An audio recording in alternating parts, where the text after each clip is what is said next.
Assinale a alternativa que completa corretamente a frase.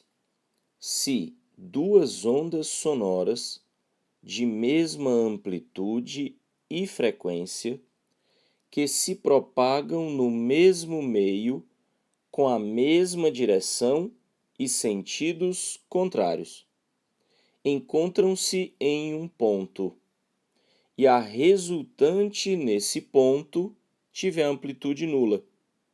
É porque entre essas ondas existe uma diferença de fase igual a quantos radianos. O texto fala em duas ondas sonoras propagando-se em sentidos contrários. Eu vou pensar então a primeira onda viajando da esquerda para a direita e a segunda onda da direita para a esquerda. Foi dito no texto também que essas ondas possuem a mesma amplitude, além de terem a mesma frequência. Nesse caso, então, duas ondas viajando em sentidos contrários com amplitudes e frequências iguais. O texto também fala dessas ondas encontram-se em um ponto e que a resultante nesse ponto tem amplitude nula. Quando duas ondas se encontram no mesmo ponto, ocorre o que se chama de superposição. Na superposição, o fenômeno resultante é a interferência, que pode ser construtiva ou destrutiva. Nesse caso, dizer que a amplitude resultante é nula lembra interferência destrutiva. A amplitude resultante na interferência destrutiva é o resultado da diferença entre as duas amplitudes. Ora, se as duas amplitudes são iguais, é por isso que a resultante é nula.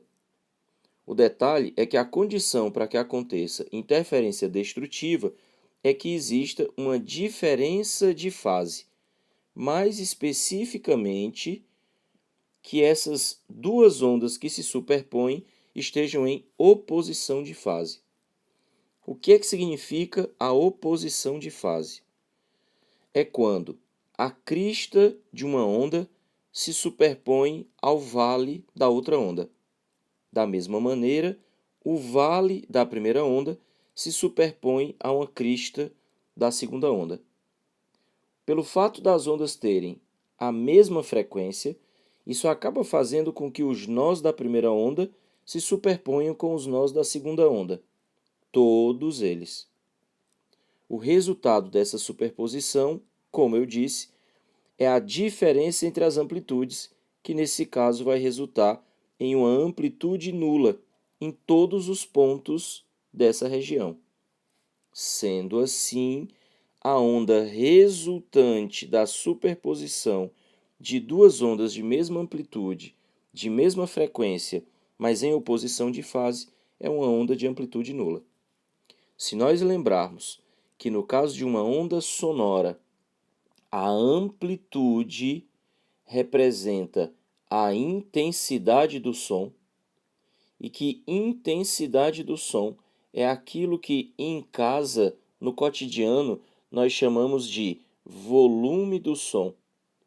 Então, um som com amplitude nula significa de intensidade nula ou de volume nulo. Em outras palavras, não é som, é silêncio. Agora, vamos relembrar o que é que significa a fase de uma onda. Em outras palavras, a fase de um MHS. Se nós lembrarmos que uma onda é a representação de um movimento oscilatório. O principal exemplo de um MHS é quando nós pensamos em um oscilador massa-mola. Uma massa presa a uma mola que oscila depois de ter sido dado a ela uma amplitude. Então, nós teríamos o movimento oscilatório e repetitivo dessa massa em torno de duas posições extremas. que na representação da onda significariam exatamente os ventres da onda.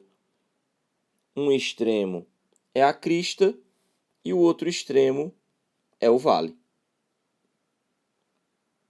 Ora, o detalhe é que um MHS tem as características de um movimento circular uniforme. Neste caso, as características que eu falo é de ser um movimento repetitivo e periódico. Sendo assim, nós podemos associar as posições que um móvel ocupa no MHS com posições em um MCU.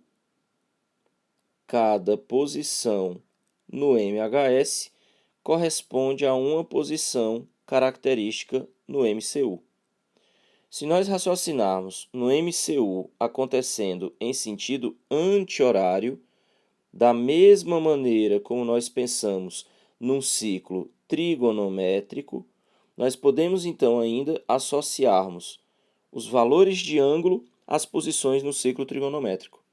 Sendo assim, as posições intermediárias correspondentes a uma crista da onda e a um vale da onda, nós teríamos as posições correspondentes no ciclo trigonométrico a 0 radiano e π radiano.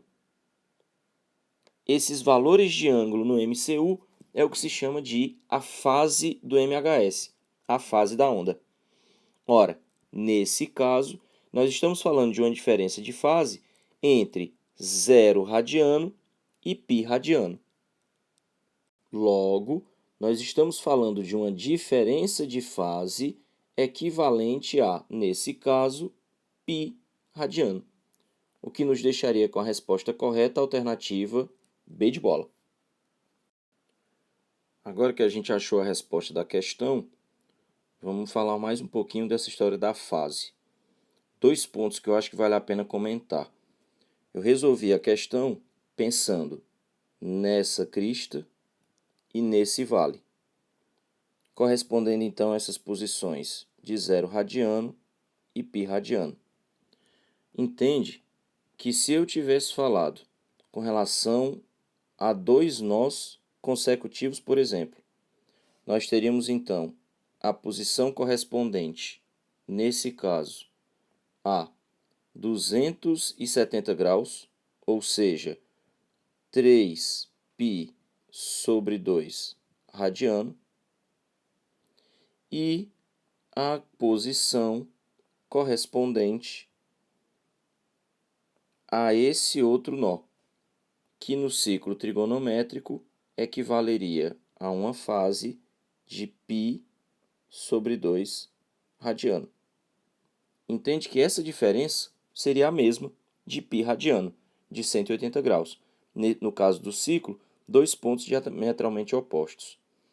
O que significa então dizer que nesse caso de uma onda, 2 nós consecutivos sempre estão em oposição de fase. E é fácil de perceber, porque um dos nós representa a condição em que o móvel vai estar subindo no MHS, enquanto que o outro nó representa a condição em que o móvel vai estar descendo no MHS, viajando de um extremo da oscilação ao outro. Então, assim como nós temos uma crista em oposição de fase a um ventre, nós também temos 2 nós consecutivos em oposição de fase entre si. É isso.